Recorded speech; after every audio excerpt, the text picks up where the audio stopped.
जब मैंने ये हादसा सुना, जिसके साथ में जो हादसा हुआ था, उसी ने अपनी मुँह जुबानी मेरे को बताया। तब जाकर के मुझे एहसास हुआ कि हाँ, वाक़ई में भूत-प्रेत होते हैं और क्यों होते हैं, ये मैं आपको इस स्टोरी के माध्यम से बताने वाला हूँ। उन्होंने जो बात मेरे को बताई थी, एज़ इट इज़ मैं आपको बताने वाला हूँ।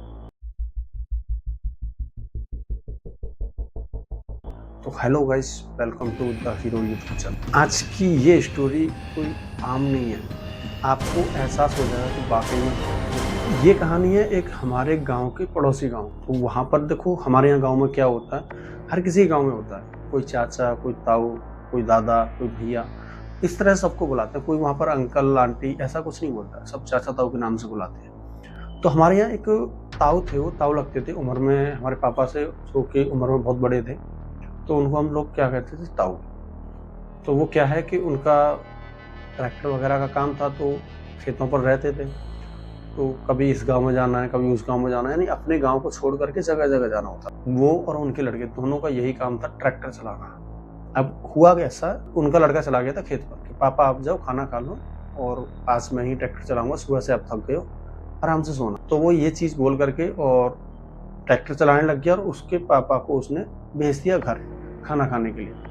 तो वो अपना घर आ गए खाना खाने के लिए। उन्होंने पूछा लड़के ने खाना खाया क्या, अभी नहीं खाया, कि चलो कोई ना, मैं खाना पैक करके ले जाता हूँ, वो वहाँ पर आराम से बैठ के खा लेगा और रात को उसी के साथ रुक जाऊंगा और वहीं पर लेट जाऊंगा खेत पर ही।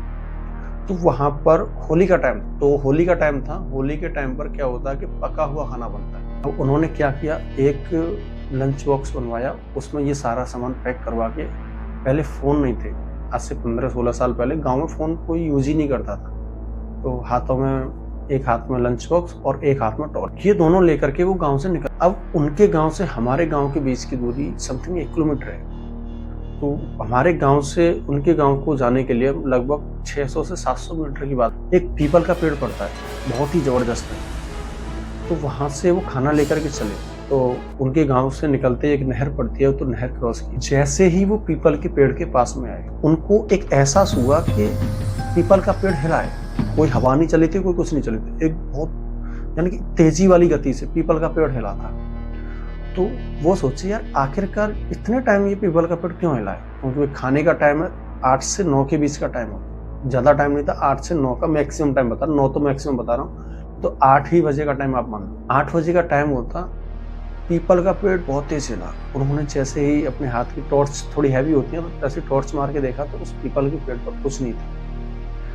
उन्होंने नज़रअंदाज किया और चलने लगे। जैसे ही वो 10-20 कदम आगे चले, तो उनको एहसास हुआ कि मेरे पीछे कोई चल रहा है। उन्होंने जैसे ही पीछे मुड़ करके देखा, उनके पीछे एक सूअर चल रहा था। जैसे ही वो जहाँ पर खड़े हुए, उनसे 20 कदम दूरी पर सूअर खड़ा हुआ। सूअर न तो आगे आए न पीछे जाए, उनसे जितनी दूरी है उतनी दूरी बनाए रखे। अब वो जैसे ही 10 कदम आगे चले, सूअर भी 10 ही कदम आगे चले।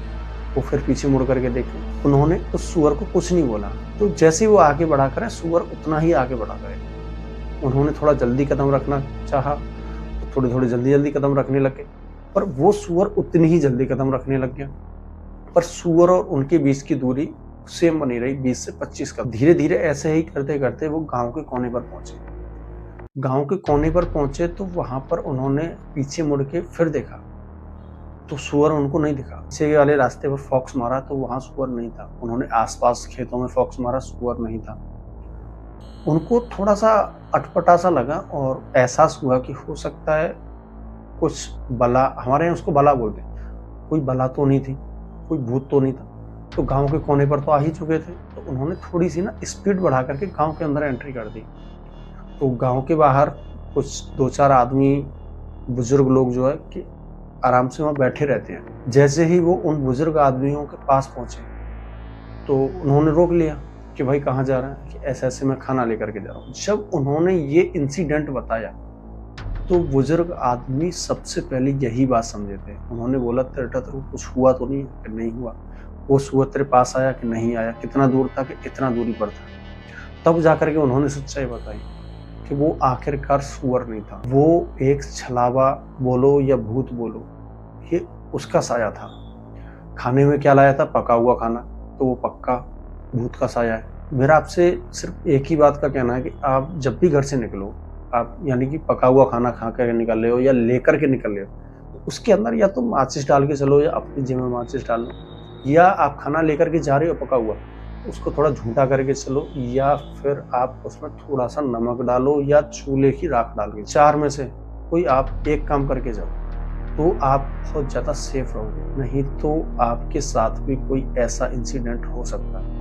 उस दिन से मेरे को ये चीज़ बहुत अच्छे से समझ आ गई है कि कभी भी हम अगर घर से निकल रहे हैं तो हमें बड़ा सोच समझ के निकलना चाहिए, अपने साथ में कुछ ना कुछ लेकर के जाना। स्टोरी अच्छी लगी हो तो लाइक कर देना और वीडियो को शेयर कर देना। अगर आपने अभी तक हमारे YouTube चैनल को सब्सक्राइब नहीं किया तो चैनल को सब्सक्राइब करके बेल आइकन को प्रेस जरूर कर देना। अगर आपके पास भी कोई ऐसी स्टोरी है जो रियल लाइफ इंसिडेंट है, जो आपके साथ में हो चुका है, तो आप हमें इंस्टाग्राम या जीमेल के थ्रू आप हमें भेज सकते हैं।